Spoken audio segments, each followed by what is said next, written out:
Mark Carney's rise from being a central banker to the Prime Minister of Canada really encapsulates the broader contradiction for progressives throughout Canada and throughout North America, really. And that's the contradiction between genuine reform of political reform, electoral reform, and those surface level fixes that the Liberals and Democrats hand out to people to prevent that type of social tension from surfacing. And those types of surface level fixes really help to maintain the neoliberal status quo. And Carney really positions himself as a champion of that quote unquote responsible capitalism. And he's really one that purportedly is one to balance corporate power with a broader social good. Yet beneath that polished rhetoric really just lies like a deeply aligned framework that is completely in alignment with global capitalism and private interests. And that's precisely what progressives and anti-capitalists fear the most. Carney has openly made critiques about market fundamentalism. He's called for quote-unquote socially responsible capitalism and has made arguments for things like the market must serve society, not shareholders. There has been claimed to have voiced his concern about quote-unquote shareholder capitalism. He has a 2021 book, Values, which really echoes this popular critique of capitalism from people like Michael Sandel, who argue capitalism's need a moral recalibration and having more collective oversight. The problem with that really isn't recognizing capitalism's failures, it's how deeply one challenges its fundamental principles. And when you're looking at it from like an anti-capitalist perspective, this reformist ideology, Carney's reformist ideology, corporate accountability on a voluntary basis, market-led climate solutions, technocratic regulation, it's all insufficient. What it does is it preserves the capitalist power structure and relies on the goodwill of elites rather than outright systemic change. And these types of proposals amount to little more than a PR exercise that fails to empower working people or redistribute any meaningful wealth. And if you look at Mark Carney's record as basically a central banker to what he is now, it really further underscores this critique. At the Bank of Canada and at the Bank of England, Carney was competent and managed to navigate the financial crisis of 2008 and the Brexit turbulence pretty smoothly. Yet when you look closer, he consistently favored private interests. Canada's quote-unquote resilient economic bounce back during the financial crisis, it was portrayed as due to this like sound banking policy on behalf of Mark Carney. But if you look behind the curtain, what it was, Canadian banks quietly receiving massive support, around $114 billion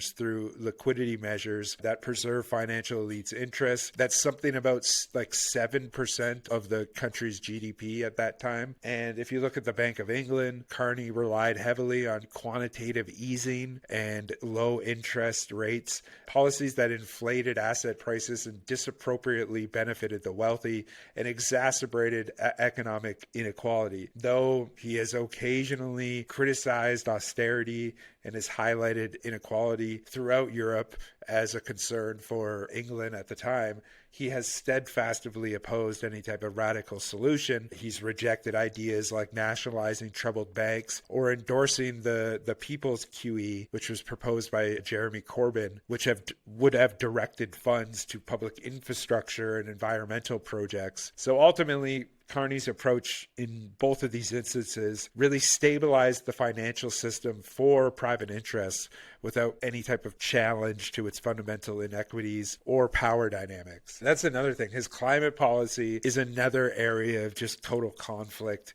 and total contradiction. Carney was a UN special envoy on climate action and finance. He spearheaded some high-profile initiatives which integrated climate considerations into financial decisions.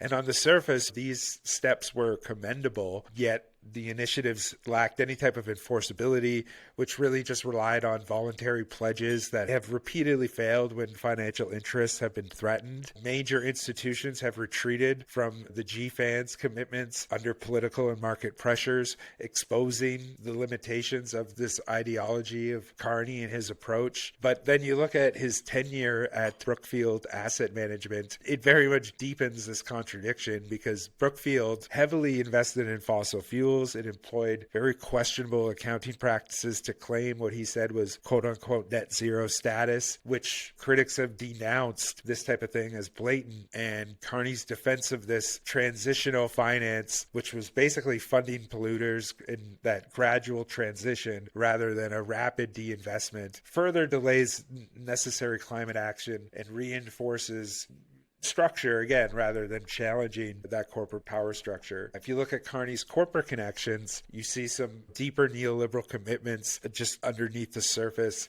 He began his career at Goldman Sachs, obviously a pillar of global finance, then moved effortlessly between central banking and influential corporate roles, and most notably, like I said, Brookfield Asset Management. As most notably, Brookfield's aggressive tax avoidance strategy and extensive fossil fuel investments have directly contradicted Carney's progressive rhetoric as far as when it comes to climate change. His entanglement at Brookfield, which is implicated in massive tax dodging scandals, really just reveals a willingness to uphold the system he claims that needs reform, which he's even claimed in his book and things like that. Moreover, his advocacy for central bank independence really protects the neoliberal structure from democratic accountability, and that insulates critical economic decisions from any type of public influence. And then politically, Mark Carney really resembles Justin Trudeau, socially liberal yet very fiscally conservative, and he prioritizes market confidence and corporate interests. And unlike even very mild, very lukewarm center-left politicians like Jagmeet Singh, who are known to advocate for redistributive taxation and expanded social welfare programs and aggressive climate action, Carney's approach really favors incremental reform palatable to private interests. If you compare it to any type of real left leader, like someone like Jeremy Corbyn, you see a real stark difference. Carney has never advocated for any type of fundamental change like wealth redistribution or public ownership or strong union empowerment, anything like that. Ultimately, Carney really just exemplifies a neoliberal centrist contradiction. He publicly acknowledges capitalism flaws, yet stops short of advocating for any type of radical change. His policy record favors stability and incremental reform and prioritization of interests of capital over the interests of workers or the environment. And while he may present like a polished, competent image of quote-unquote progressive capitalism, his tenure, if it is to follow after whatever is to come down the line, it is an established pattern that would likely result in more status quo governments and less transformative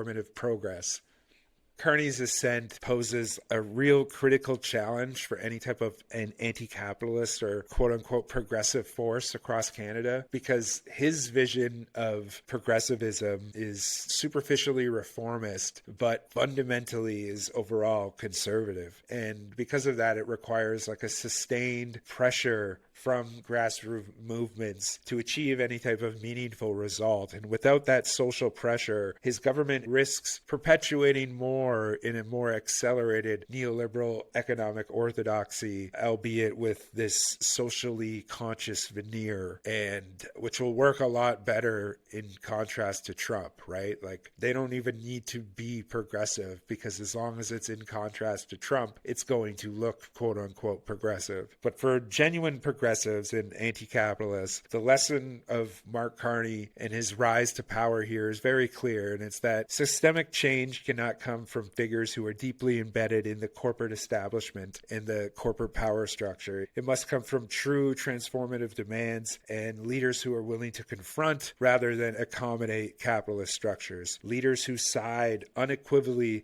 with ordinary people over the elites. And that is definitely not what Mark Carney is.